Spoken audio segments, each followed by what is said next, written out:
Finn Harper was not the kind of man people remembered. He was average in every way that mattered on paper. Average height.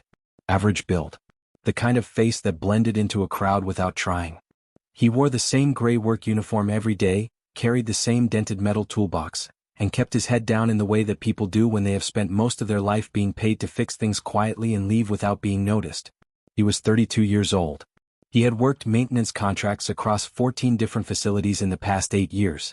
Factories, cooling plants, waste processing units, cargo depots. Wherever old pipes needed fixing and nobody wanted to do it themselves, Finn Harper showed up, did the job and went home. No drama. No complaints. No stories worth telling. This job was supposed to be the same. The contract had come through his agency on a Tuesday morning. Imperial Hatchery Maintenance. Ventilation system inspection and repair. 3 days standard pay with a bonus if he finished early. The agency had sent him a thick stack of rules before he arrived. Do not speak to Imperial staff unless spoken to. Do not touch anything outside your contracted work area. Do not look directly at the Emperor's hatchlings. Do not linger in any chamber longer than necessary. Report to the exit checkpoint every evening before the 4th bell. Finn had read all of it. He followed rules well. It was one of the reasons agencies kept calling him back. He arrived at the hatchery on a gray morning when the sky above the dragon homeworld was the color of old iron. The building itself stopped him for a moment before he could stop himself from stopping. He had seen large structures before. He had worked inside a deep space cargo bay that could hold 3 passenger ships side by side. But the Imperial hatchery was something different. It was not just large. It was ancient.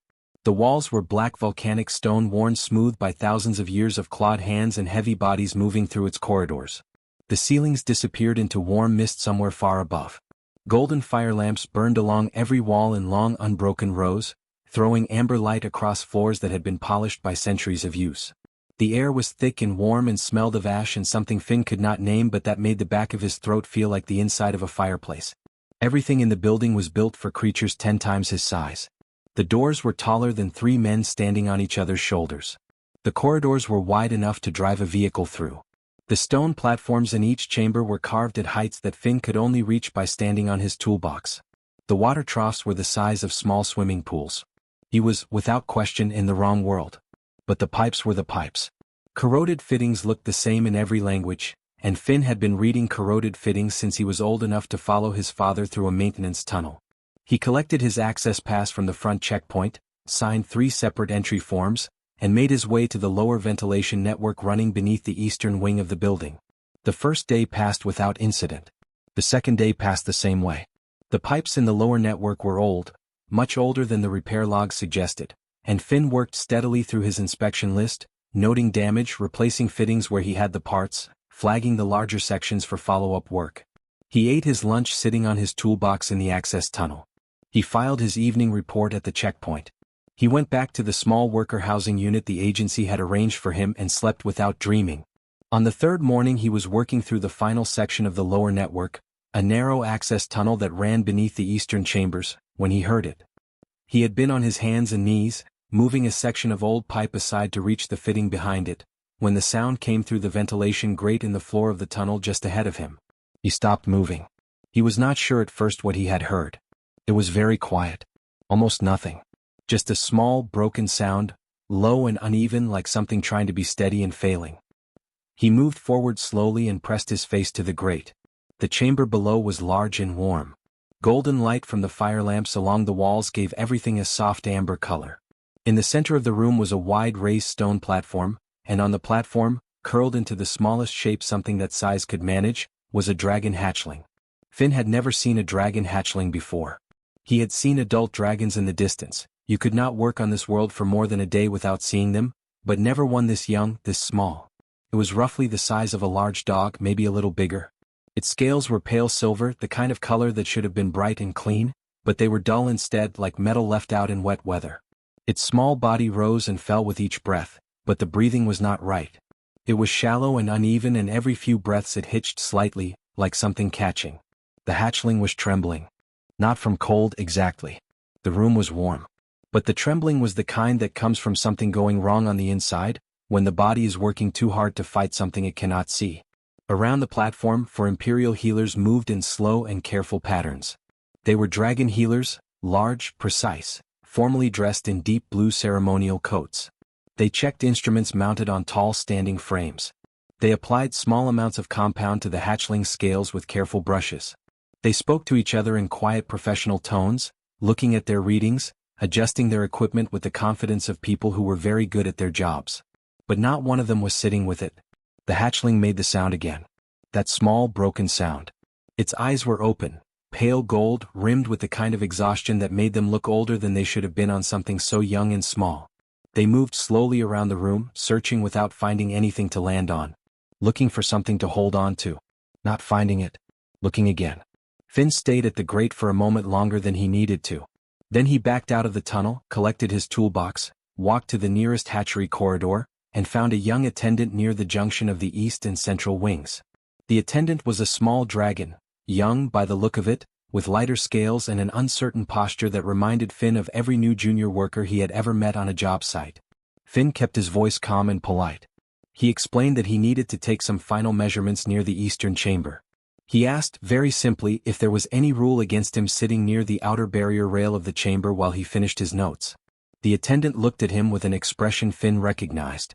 It was the expression of someone who had been asked a question that had never come up before and was not sure which rule applied to it. After a moment, the attendant said there was no specific rule against it. Finn thanked him, picked up his toolbox and walked to the chamber. The barrier rail ran along the outer edge of the chamber floor, a low stone ridge that separated the working area from the corridor. Finn stepped over it carefully, set his toolbox down without a sound, and lowered himself to sit on the floor beside it. He was outside the healer's working space. He was not touching anything. He was not in anyone's way. He simply sat, the way a person sits when they have chosen a spot and intend to stay in it for a while. He set his work tablet on his knee, opened his measurement notes and began working through them quietly. And then he started talking. Not loudly. Not to anyone in particular. Just a low, steady stream of words in the way that people talk when they are working through something routine and the sound of their own voice keeps the silence from getting too heavy. He noted the fitting number on the eastern junction. He described the corrosion pattern on the secondary pipe. He mentioned that he would need a size 4 wrench for the last section and that he was fairly sure he had left it in the outer pocket of his bag. The hatchling's pale gold eyes moved across the room and found him. They stayed there. Finn kept talking. He did not make a sudden movement. He did not wave or lean forward or do anything that might startle something small and already frightened. He just kept his voice low and even and let the words do what words do when everything else has stopped working. The hatchling did not look away. And for the first time in days it stopped trembling. Finn did not do anything dramatic. That was the thing about him. He never did. He had spent enough years working in places where one wrong move could crack a pressurized pipe or trip a live electrical line that the habit of stillness had become part of how he existed in the world. You looked first. You thought second. You moved third. And when you moved slowly and with a reason. So he sat by the barrier rail and he looked. He looked at the hatchling. He looked at the room. He looked at the healers and their instruments and the way the amber light from the fire lamps fell across the stone platform. He looked at the water dish sitting near the far edge of the platform and the untouched surface of the water inside it. He looked at the small silver body still trembling faintly on the stone, scales dull, breathing shallow, pale gold eyes watching him with the kind of tired focus that had nowhere else to go.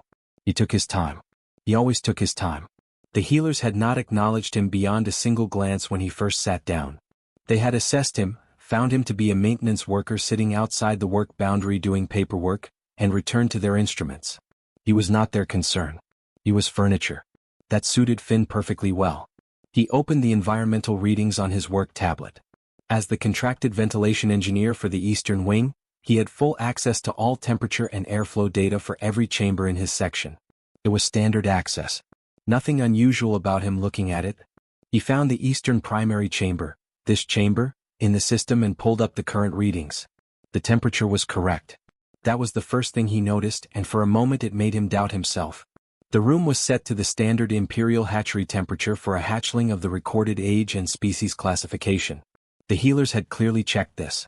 Everything was within the recommended range. There was nothing technically wrong with the number on his screen. But Finn stayed on the reading and thought about it. He thought about his brother Will. Will had been born 6 weeks early and had spent the first stretch of his life in a unit where the staff monitored his temperature constantly, not because the room was cold, but because a body that came into the world before it was ready did not regulate heat the way a full-term body did. The room could be perfectly warm and could still run cold because the issue was not the room. The issue was that something small and early did not yet have the full machinery it needed to hold its own warmth. Finn looked at his screen again. The hatchling's file was accessible through the same system, basic medical data attached to the chamber record. He was not supposed to read it technically, but it was not locked and he was already looking at the screen, and the information was right there at the top of the file in large clear text. Born early. 4 weeks before full term. Finn looked at the temperature reading. Then he looked at the hatchling. Then he looked at the vent output panel built into the wall 3 meters to his left, well within his contracted work section, firmly inside his access permissions. It was a standard adjustable output panel, the kind he had worked with in hundreds of facilities. He could read them in his sleep. He stood up slowly, crossed to the panel, and checked the output calibration against the chamber's recorded floor temperature. There was a small but real gap. The ambient air reading at ceiling level, where the instruments measured, was correct. But at floor level, where a small body lay on a stone platform close to the ground, the temperature was running roughly 3 degrees lower than the official reading suggested. 3 degrees. Small number. Big difference for something small and early and already struggling. Finn filed a maintenance note on his tablet. He wrote it carefully: Eastern Primary Chamber. Floor level temperature variance of approximately 3 degrees identified, recommend vent output correction, adjusted accordingly as per ventilation contract scope. Professional. Documented. Clean. Then he adjusted the vent output. He did it quietly with a small tool from his front pocket, turning the calibration dial with the same steady hands he used for every job. The change was minor. He did not flood the room with heat. He just corrected the gap between what the instruments said and what the floor actually felt. It took less than 2 minutes. He went back to his spot by the barrier rail and sat down. He watched. It took about 15 minutes before he noticed the change. The hatchling's trembling, that faint, constant shiver that had been running through the small silver body since Finn first saw it, slowly reduced. Not all at once. Gradually. The way a tight muscle slowly releases when something it has been fighting against finally stops. The hatchling shifted slightly on the platform, adjusting its position, tucking its legs a fraction closer beneath its body in the way that warm, comfortable creatures do. Finn let out a slow breath. The second thing he noticed was the water. The dish was a wide, shallow stone bowl positioned at the far right edge of the platform. Full to the brim. Cling. Perfectly placed according to whoever had set it there, which meant it had been placed at a convenient location for someone standing upright at platform level. The hatchling was lying on its side with its head resting low on the stone. From that position, the water dish was behind it and slightly above its natural line of sight. To drink, it would have to lift its head, turn, and stretch across a distance that was short for a healthy hatchling but a real effort for one this tired and weak. No one had thought about that. Or if they had assumed the hatchling would manage. Finn looked at the nearest attendant, the same young one from the corridor earlier, who had taken up a quiet post near the chamber entrance. He caught the attendant's eye and pointed at the water dish, then pointed at a spot closer to the hatchling's head. He kept his expression neutral and his gesture small. Just a question. The attendant looked at the dish. Looked at the hatchling. Looked back at Finn. Then gave a small nod. Finn stepped over the barrier rail carefully, moved to the platform edge, and slid the water dish slowly and smoothly across the stone until it sat directly in front of the hatchling's lowered head. He did not reach over the hatchling. He did not lean across it. He kept his movements slow and visible and completely unthreatening, the way you move around something that is already frightened and does not need another reason to be more so. Then he stepped back over the rail and sat down again. The hatchling had watched him do it. Those pale gold eyes had tracked every movement with the cautious attention of something that has learned not to trust sudden changes. But Finn had not been sudden, and after a moment the hatchling's gaze dropped from him to the water dish now sitting just in front of its nose. It did not drink immediately. Finn did not push. He picked up his tablet and kept working through his notes, kept his voice low and even kept talking about pipe fittings and calibration numbers and the particular kind of corrosion that built up in old stone-channel ventilation systems when the mineral content in the air was high. Ordinary things. Steady things. The kind of words that meant nothing and somehow meant everything because they proved that the world was still running normally and there was nothing here to be afraid of. 3 minutes passed. Maybe 4. The hatchling lowered its nose to the water dish and drank. It was a small thing. A simple thing. The most ordinary action in the world. But Finn felt something loosen in his chest when he watched it happen, the way it always loosened when something that had been going wrong started going right. The hatchling drank slowly. Then it lifted its head. Then it looked at Finn for a long moment with those exhausted pale gold eyes. Then it lowered its head back to the stone, shifted its body once more into a slightly more comfortable position and closed its eyes. His breathing changed. It deepened. It evened out. Within minutes the hatchling was asleep, not the restless, shallow half-sleep it had been trapped in for days, but a real sleep, heavy and still and quiet, the kind that meant the body had finally decided it was safe enough to let go. The head healer stopped writing mid-sentence. She looked at her instrument readings. She checked them again. She crossed to a second instrument on the opposite side of the platform and checked those readings as well. She looked at the sleeping hatchling. She looked at the temperature data on the wall panel. She looked, finally, at the maintenance worker sitting quietly by the barrier rail with a tablet in his lap and a size 4 wrench sticking out of his back pocket. She did not say anything. She did not have words for it yet. She just stood there in the warm amber light of the chamber while all around her the instruments showed a hatchling sleeping peacefully for the first time in 6 days, and tried to work out what exactly had just happened. Nobody knew the Emperor was there. That was the way Vaeltherin preferred it. He had learned, over thousands of years of ruling, that the most useful information never came from formal reports. Reports were written by people who knew they were being read. They were careful and shaped and worded to protect the person writing them. They left out the small things. The pauses, the glances, the quiet moments between official actions where the truth of a situation actually lived. The truth lived in what people did when no one important was watching. So Vaeltherin watched from places where no one knew he was. The observation corridor ran behind the eastern wing of the hatchery, hidden behind a long panel of treated dark stone that looked, from the chamber side, like an ordinary section of wall. From this side it was a narrow walkway just wide enough for the Emperor to stand in, with a row of one-way observation panels set at intervals along its length. The panels looked like solid wall from the outside. From the inside they were perfectly clear. He had been standing here since early morning. He had not planned to stay this long.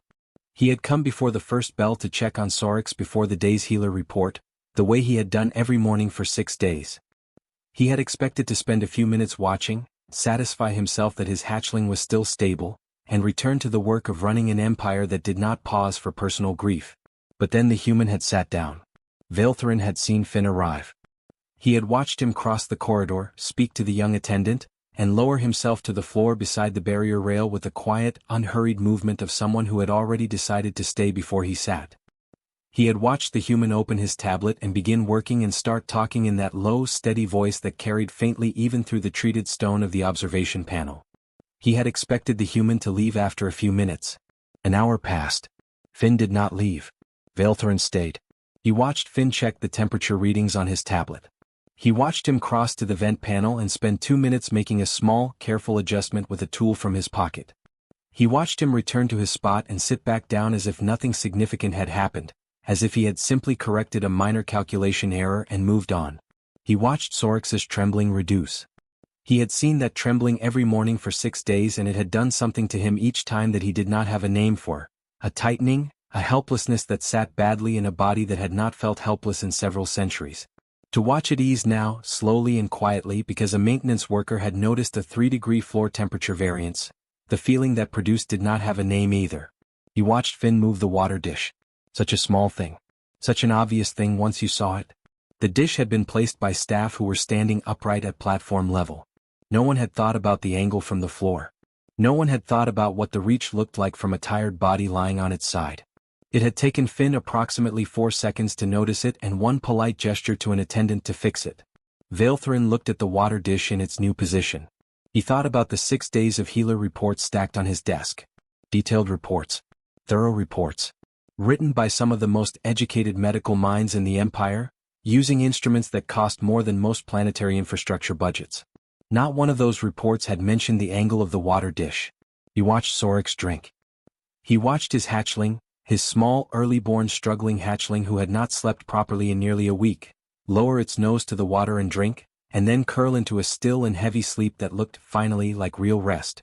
The Emperor stood in the dark observation corridor and did not move for a long time. Behind him, at a respectful distance, Lord Dravith waited in silence.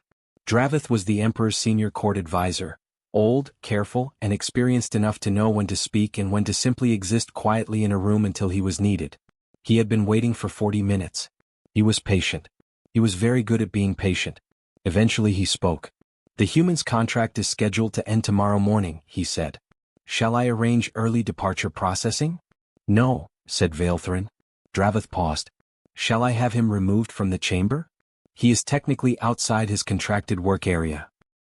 He is sitting beside the barrier rail, said the Emperor. He has not crossed it without permission. He has not touched anything outside his ventilation access.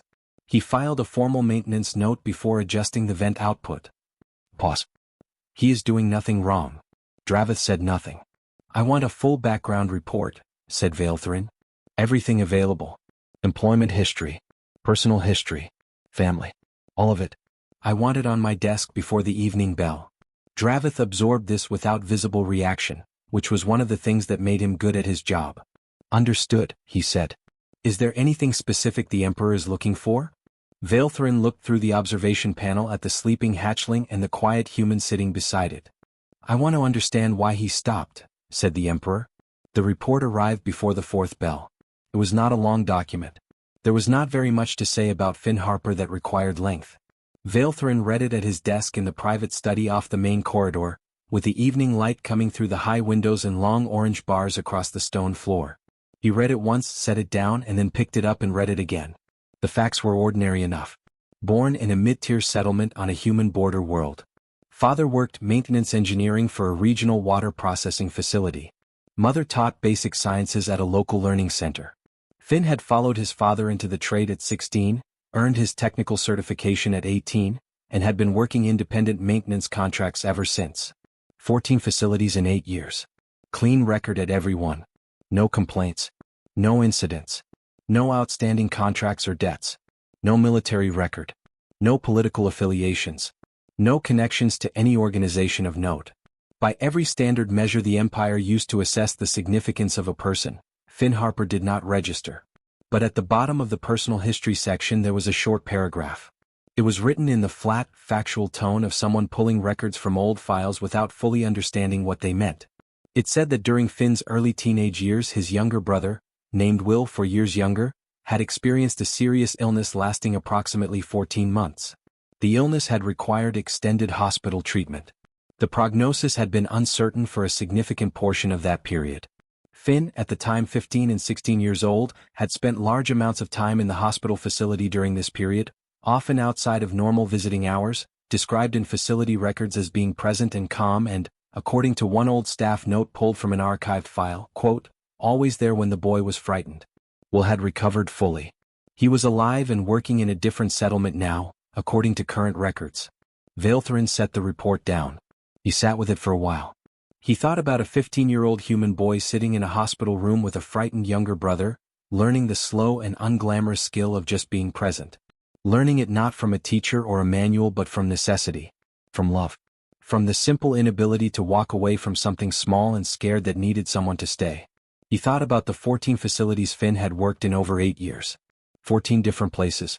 He thought about how many moments Finn must have walked through in those years, how many corridors, how many rooms, how many situations, and how most people would have kept walking because it was not their job and they were not being paid and there were rules about not lingering. And then one day he had heard a small sound through a ventilation grate and he had not kept walking.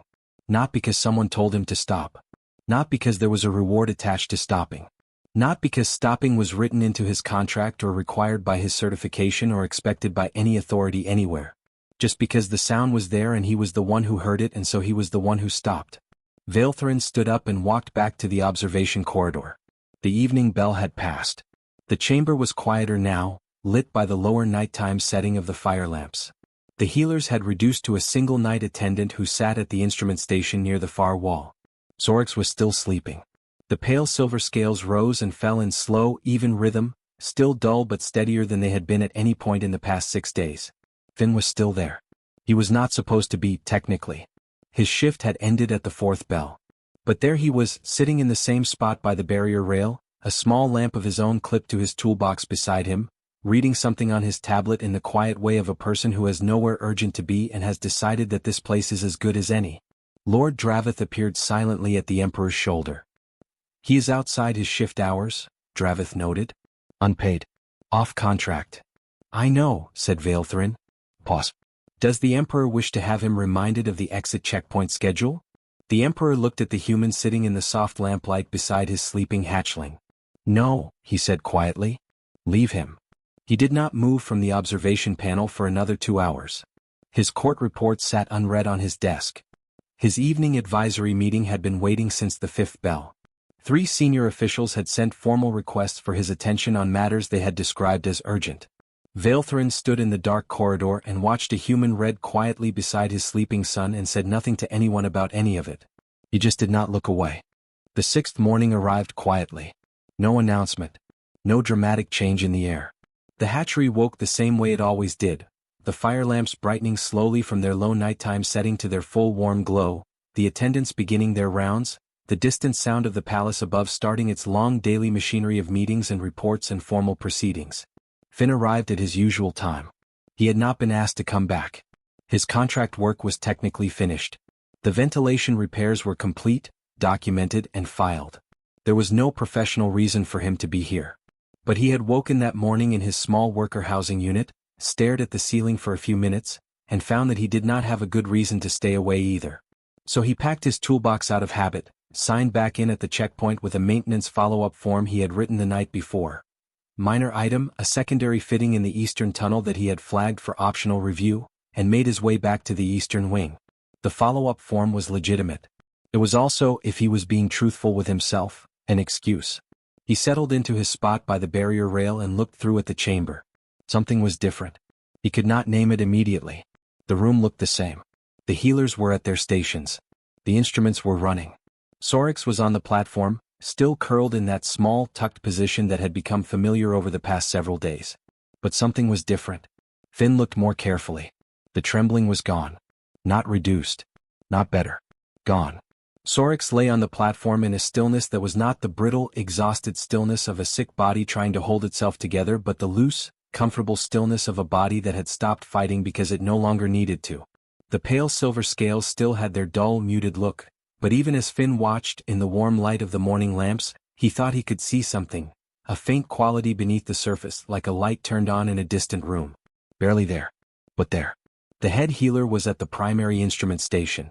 She was reading her screen with an expression that Finn had learned to recognize over the past few days. Focused, careful, slightly disbelieving. She checked one reading. Then another. Then she turned to her colleague at the secondary station and said something in a low voice. Her colleague checked his own screen. Looked up. Nodded once. The head healer stood very still for a moment.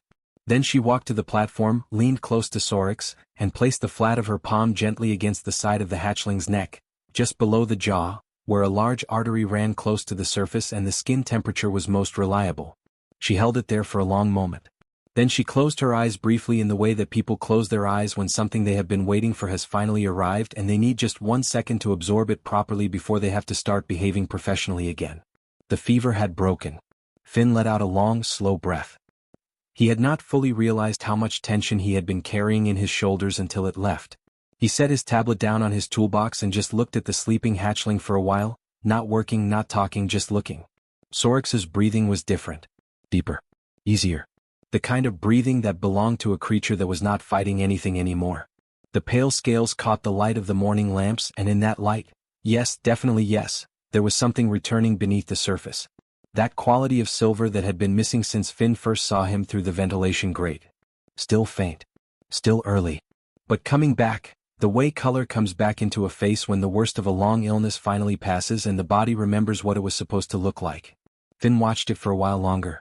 Then he picked up his tablet, finished his follow-up notes on the secondary fitting, packed his tools with the careful, methodical movements of someone who has packed and unpacked a toolbox in the same order for 15 years, and clipped the latches shut. He stood up, straightened his uniform, picked up the toolbox. He stood at the barrier rail for a moment, looking through at the chamber. Sorix was still asleep. Deep and still and quiet, the way he had been sleeping for the past 2 days since the warmth and the water and the presence of someone steady had finally given his exhausted body permission to rest. He would probably sleep for hours yet. He did not know Finn was leaving. He did not need to. But Finn stood there anyway. He raised his hand in a small wave. The same small wave he had given at the end of each day, always low, always quiet, never enough to startle anything. Just a gesture. Just a small private acknowledgement between a man and a sleeping hatchling in a room full of people who would have found the whole thing very difficult to explain. Then he turned, picked up his bag from the corridor wall where he had left it that morning, slung it over one shoulder, and walked toward the hatchery exit. The eastern corridor was long and straight, lit by the same amber fire lamps as the rest of the building, the stone floor worn smooth by centuries of heavy clawed feet. Finn's boots made quiet sounds against it. He passed the junction to the central wing, nodded to an attendant he recognized from the past few days, and continued toward the main checkpoint at the front of the building. He was thinking about practical things. His agency would want his final completion report by midday. He had some personal laundry to deal with. He needed to check whether there were any new contracts available in the region or whether he would need to apply to a wider search radius. Normal thoughts. The ordinary machinery of a working life reassembling itself now that the job was done. He was about 30 meters from the main checkpoint when the two guards stepped out. They came from a side corridor, not rushing, not aggressive, moving with the calm and deliberate pace of people who are entirely certain that the situation does not require urgency. They were Imperial Palace guards, which meant they were large even by dragon standards, their dark ceremonial armor polished to a flat matte finish, the rank insignia on their shoulder plates marking them as direct palace detail rather than standard hatchery security. They stopped in the corridor ahead of him. Finn stopped. He looked at them. They looked at him. Nobody said anything for a moment. Finn thought very quickly about the vent adjustment. He had documented it fully. The maintenance note was in the system. It was within his contracted access. He had done nothing wrong. He was fairly certain he had done nothing wrong. He ran back through everything he had done over the past 3 days and could not find the thing that had caused this, but the presence of 2 palace guards in his path suggested that something somewhere had been noted. One of the guards spoke. The translation unit on his armor rendered the words in flat, clear English. Finn Harper. Maintenance contractor, Eastern Ventilation Section. Yes, said Finn. You are requested to accompany us. Finn looked at them. Is this about the vent adjustment in the Eastern Primary Chamber? Because I have the full maintenance log right here. He held up his tablet. I can show you the documentation. It was within my contracted access permissions. I filed the note before I made the change. The guard looked at the tablet, then looked at Finn. It is not about the vent adjustment, he said. Right, said Finn. He lowered the tablet. Can I ask what it is about? The Emperor, said the guard, requests your presence. The words landed in the corridor like something heavy set down on a stone floor. Finn stood with his toolbox in one hand and his bag on one shoulder and looked at the 2 palace guards in their polished ceremonial armor and processed what had just been said to him. The Emperor. Vaeltharin the Eternal. Ruler of the Draconis Imperium. Commander of 7 star systems. The most powerful single being in this region of the known galaxy. That Emperor. Wanted to see him. Finn looked down at his gray work uniform. There was a grease mark on the left sleeve from the secondary fitting he had checked that morning. His boots were scuffed. He had not packed a change of clothes because he had not anticipated needing one. He looked back up at the guards. Should I? He started, then stopped. Is there somewhere I should leave my toolbox? The guard on the left looked at the toolbox, then looked at Finn. Something in his expression shifted. Not quite amusement, not quite anything definable, just a small movement that suggested the question had not been what he was expecting. You may bring it, said the guard. Finn nodded once. Adjusted the bag on his shoulder. Tightened his grip on the toolbox. All right, he said quietly in the same tone he used when a job turned out to be more complicated than the initial brief suggested. And he followed them. The room they brought Finn to was not what he expected. He had built a picture in his head during the walk through the palace corridors, grand throne room, high ceilings, rows of important dragons watching from either side, the full weight of imperial ceremony pressing down from every direction. He had prepared himself for that, in the quiet way he prepared himself for difficult jobs. Steady breathing. Calm hands. Do not make sudden movements. But the room was small. Small by palace standards anyway. It was still larger than most places Finn had lived in, but it had the feeling of a private space rather than a ceremonial one. Plain stone walls without decoration. A long table of dark polished wood running down the center. 2 chairs, one sized for a human which surprised him and one sized for something considerably larger which did not. A single tall window at the far end let in a bar of pale afternoon light that fell across the stone floor in a long clean rectangle. There was a translation unit on the table. Small, functional, the kind used for direct one-on-one conversations rather than the large broadcast units in formal halls. One of the guards gestured toward the human-sized chair. Finn set his toolbox down beside it and sat. He waited. He was good at waiting. He had spent a lot of his life waiting in rooms, waiting for parts to arrive, waiting for senior staff to sign off on access permissions, waiting in hospital corridors for news about his brother. He knew how to sit in a chair in a quiet room and simply be in it without filling the silence with nervous movement. He sat with his hands rested on his knees and looked at the window and waited. He heard the Emperor before he saw him. Not footsteps exactly, more a shift in the quality of the air, a low resonant presence that arrived before the body producing it did, the way the sound of a large engine reaches you before the vehicle comes around the corner. Then Vaelthrin came through the far door and the room changed in the way rooms change when something genuinely enormous enters them. Finn had seen adult dragons at a distance. He had not been in a small room with one before. The Emperor was charcoal-scaled and vast, his body filling the space between the door and the table the way a mountain fills the space between valleys. Not aggressively, not threateningly, just completely and without apology. The ember-orange veins in his scales glowed with a low, steady light. His eyes were deep amber, old in a way that had nothing to do with weakness, the eyes of something that had watched centuries pass and was in no hurry about anything. He moved to the far end of the table and lowered himself into his chair with a slowness that was not stiffness but patience. He looked at Finn across the length of the dark polished wood. Finn looked back. He did not look away. He was not sure if that was the right thing to do or not, but it was what he did, and it was too late to change it. The Emperor studied him in complete silence for a long time. Not a short silence. Not the brief pause of someone gathering their words. A long, considered silence, the kind that belonged to a being who had been taking the measure of things for thousands of years and was not going to rush the process simply because the other person in the room might find it uncomfortable. Finn waited. He kept his hands still on his knees. Then Vaelthrin spoke. The translation unit rendered it in clean, flat English, and the question was this: why did you stay? Finn had not known what question was coming. He had imagined formal questions. Official questions. Questions about his work access and his maintenance documentation and whether he had received permission for each specific action he had taken in the Eastern Chamber. He had his tablet ready with his logs open. He had not prepared for that question. So he did not give a prepared answer. He just thought about it honestly for a moment, the way he thought about any problem, straightforwardly, without decoration, and then he said what was true. He was small, Finn said. And he was scared. He paused. And everyone around him was doing their job correctly. The healers were doing everything right. The instruments were running. The treatments were being applied on schedule. Another pause. But nobody was just sitting with him. He stopped. Then added, because it was also true and seemed relevant, that seemed like something I could do. The Emperor said nothing. The translation unit sat silent on the table between them. The afternoon light moved slightly in the window as a cloud passed somewhere outside. Finn felt the need to fill the silence and resisted it. He had learned a long time ago that the urge to fill a silence was almost never useful. Vaelthrin looked at him for another long moment. Then he asked quietly one more question. Did you expect anything for it? Finn considered that. No, he said. He needed someone to stay. I stayed. That's the whole thing. The Emperor was quiet again. Then he said something to the translation unit that it rendered simply as, "You may go. You will hear from the palace before tomorrow morning." Finn picked up his toolbox. He stood up. He looked at the Emperor one more time, and because he did not know the formal farewell protocol for an imperial audience and did not want to guess incorrectly, he simply nodded once in the way he nodded to senior staff on job sites, respectful, straightforward, without performance.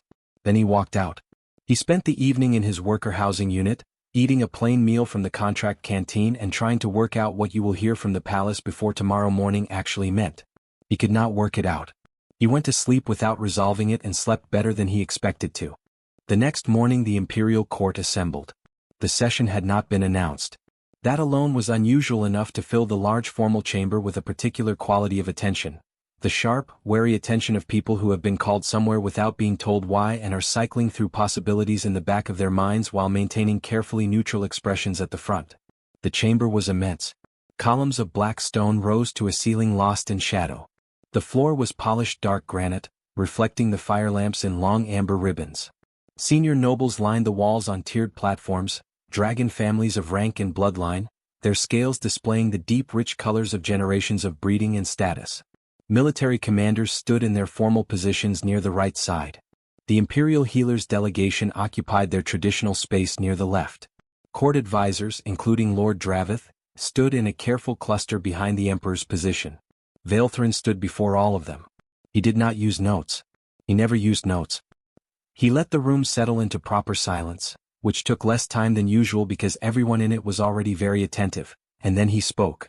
He said that on the 6th day of the Imperial Hatchling Sorix's illness, while every resource available to the Draconis Imperium was engaged in treatment, a human maintenance worker named Finn Harper had observed the hatchling in distress, identified 2 specific environmental deficiencies that trained Imperial medical staff had not noted, corrected them within his technical authority, and remained present with the hatchling across multiple shifts without instruction, obligation, or compensation. He said that the hatchling's fever had broken. He said that the Imperial medical record would be updated to accurately reflect the contributing factors to that recovery. Then he issued the decree. Finn Harper was to be appointed to the position of Warden of the Imperial Hatchery, effective immediately. The position carried full residential status within the palace complex, a formal salary drawn from the Imperial household budget, and unrestricted access to all hatchery sections. His actions during the illness of the hatchling Sorix were to be recorded permanently in the Imperial record under the category of Distinguished Service to the Throne. The room did not react immediately. There was a moment of pure collective stillness, the kind that happens when a large group of people all receive the same unexpected information at the same time and need a second to confirm that they heard it correctly. Then it reacted. 3 senior noble houses began formal objections simultaneously. The head healer's delegation requested an urgent procedural review. 2 military commanders exchanged a look that contained an entire conversation. Lord Draveth stood very still with the expression of a man who had suspected something like this might be coming and had hoped he was wrong. Vaelthrin let them speak. He stood at the front of the chamber while the objections came in from every direction, and he waited with the patience of something ancient and immovable, the way a mountain waits for weather to finish. When the voices had said everything they had to say and the room had exhausted itself into a restless quiet, he spoke again. He said this. For 6 days, every titled, ranked, credentialed, and formally appointed member of this court had access to the Eastern Hatchery Chamber. For 6 days not one of them had sat beside his hatchling in the dark. A maintenance worker with no title, no rank, no obligation, and no expectation of reward had done what none of them had done. He had noticed. He had stayed. He had done the small, obvious things that a frightened small creature needed and that an empire full of powerful and educated beings had walked past without seeing. He told them that the decree was not charity. It was not sentiment. It was not the Emperor being moved by an interesting story. It was the Empire correctly identifying something of value and responding to it accurately. That was what empires were supposed to do. If this court could not recognize what Finn Harper had done and why it mattered, then the problem was not with Finn Harper. He told them that the decree was already sealed. The room was very quiet. Nobody raised another objection. The room they gave Finn was, technically, a converted storage space. He was told this by the young palace attendant who showed him to it on his first morning as warden, in the tone of someone delivering information they considered embarrassing on behalf of an institution that did not quite know what to do with a situation it had never encountered before. The attendant seemed to be waiting for Finn to object. Finn looked around the room. It had a window. A real one, not a ventilation slot. A proper rectangular window with a stone ledge wide enough to set things on, looking out over the hatchery courtyard below where the morning light came in at a clean angle and lit the pale stone floor in warm patches. Someone had sourced a bed from somewhere in the human district of the city, the right size with a proper frame and a mattress that was significantly better than the one in his worker housing unit. There was a desk, a chair, a set of wall shelves, and a small heating unit built into the corner that hummed at a low and comfortable frequency. It was the smallest room in the Imperial Palace by a significant margin. Finn put his bag down on the bed and his toolbox on the desk. "It's good," he said. "Thank you." The attendant looked at him for a moment as if checking whether he was being polite or genuine. Finn was being genuine. The attendant seemed to decide this and relaxed slightly. "The warden's access pass has been loaded to your identification card," the attendant said. "All hatchery sections. Full building access during standard hours, emergency access outside them. Pause. The morning briefing with the head healer is at the second bell." Finn nodded. "I'll be there." The attendant left. Finn stood at the window for a moment and looked down at the courtyard. Then he unpacked his bag, arranged his things on the shelves in the order that made sense to him, and went to find the hatchery. He did not need directions. He had spent 3 days learning the layout of the eastern wing from the inside of its ventilation system. He knew where every corridor led before he walked it. He pushed open the wide hatchery doors and stepped inside. The morning routine was already running. Attendants moving between chambers. Healers checking their first readings of the day. The low warm sounds of the building going about its business. The amber light of the fire lamps giving everything that familiar quality that Finn had already, without quite deciding to, started to think of as normal. He made his way toward the eastern primary chamber. He was still 10 meters from the entrance when he heard it, a sudden sharp scrambling sound from inside, claws on stone moving fast, and then the chamber door, which had been standing open, was filled entirely with silver. Sorks had grown. Not dramatically, it had only been a few days since Finn had last seen him, but the difference was visible. The pale silver scales were bright now, properly bright, catching the lamplight and throwing it back in clean flashes. The dull, muted quality was completely gone. The hatchling stood in the doorway with his head up and his pale gold eyes wide and fixed entirely on Finn with an expression of absolute recognition. For 1 second nobody moved. Then Sorks crossed the remaining distance at a speed that was startling for something that had been too weak to lift its head a week ago and hit Finn in the shoulder with his nose hard enough to knock him back 2 full steps. Finn grabbed the doorframe with one hand to keep his balance. He laughed, a real laugh, surprised out of him before he could moderate it, and brought his other hand up to the ridge behind Sorks's ear, that spot he had found by accident on the second day that the hatchling found so deeply satisfying. Sorks made a sound that was somewhere between a rumble and a sigh and pressed harder into Finn's hand. Behind the hatchling, 3 attendants and the head healer stood watching with varying expressions. The head healer had her instrument tablet in one hand and the look of someone who had been in the middle of a formal morning assessment when it had been derailed by approximately 40 kilograms of enthusiastic recovering hatchling. Finn looked at her over Sorks's head. "Sorry," he said. "I can wait outside if you need to finish the assessment." The head healer looked at him. Then she looked at Sorks, who had not moved and showed no interest in moving. Then she looked back at her tablet. "The assessment," she said after a pause, "can wait." That was how the first morning went. The ones that followed settled into a shape that nobody had planned but that assembled itself naturally out of the reality of the situation. Finn attended the morning briefings.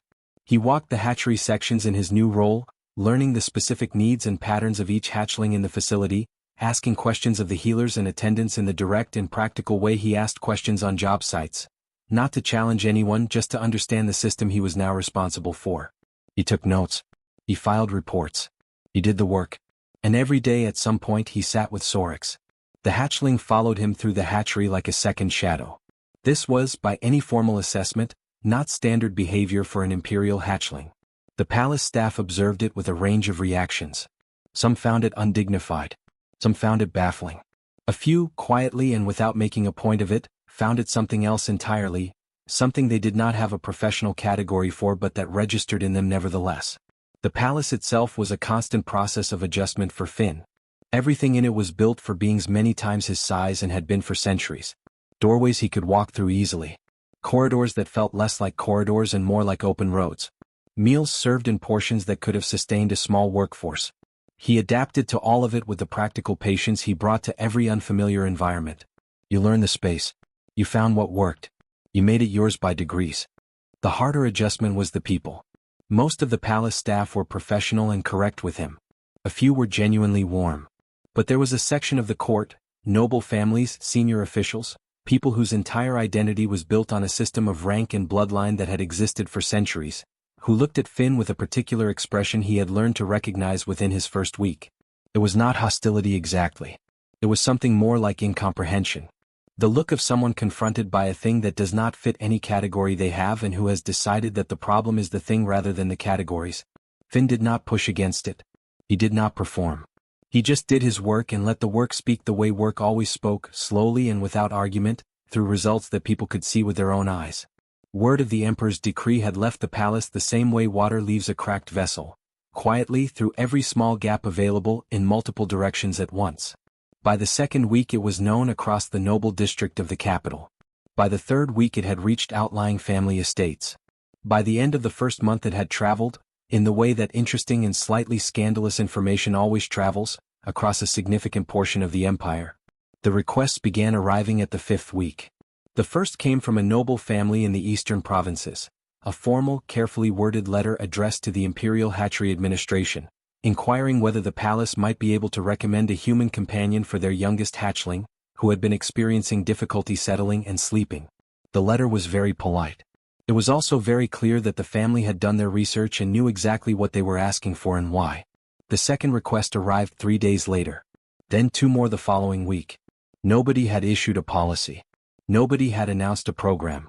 The request simply came because Sorks's story had traveled and people had drawn their own conclusions from it. The palace administrative staff, with the quiet efficiency of a bureaucracy that has been running for centuries and knows how to respond to new patterns without making a large amount of noise about it, began drafting a placement framework in the 6th week. They did not call it a policy. It was just something that began to happen. Finn was involved in building it, which he found both unexpected and straightforwardly sensible. He knew what he had done and why it had worked, and he could explain it in plain language without mystifying it. It was not complicated. It was just attention, presence, the willingness to sit with something frightened and stay until it was not frightened anymore.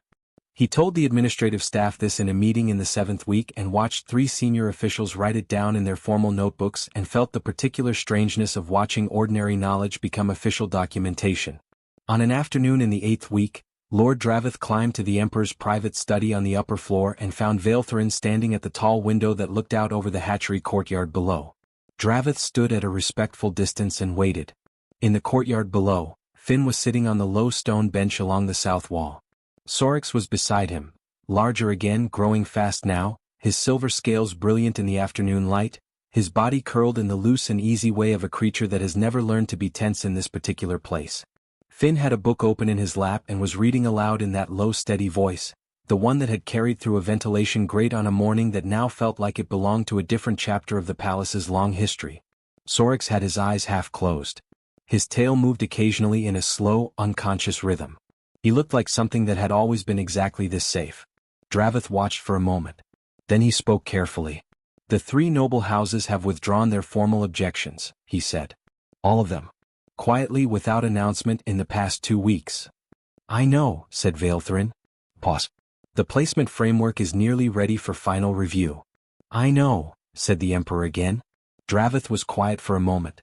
Then, in the tone of someone who has been carrying a question for several weeks and has finally decided to ask it, "Does the Emperor have any regret?" Vaeltherin did not answer immediately. He watched the courtyard below. Finn turned a page. Sorks shifted slightly closer without opening his eyes. "My son is alive," said the Emperor quietly. "He is well. He is growing. He is unafraid." Pause. "One man was shown that what he carries has meaning in this empire. And my court learned something in an afternoon that I had not managed to teach them in a century of formal instruction." He turned from the window.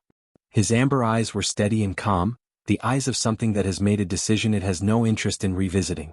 "None," he said simply. He picked up the reports from his desk and returned to the work of running an empire. Outside in the warm courtyard below, Finn read on, and Sorks listened, and the afternoon light moved slowly across the pale stone in long golden bars until the evening came soft and quiet over the palace and the hatchery and everything inside it.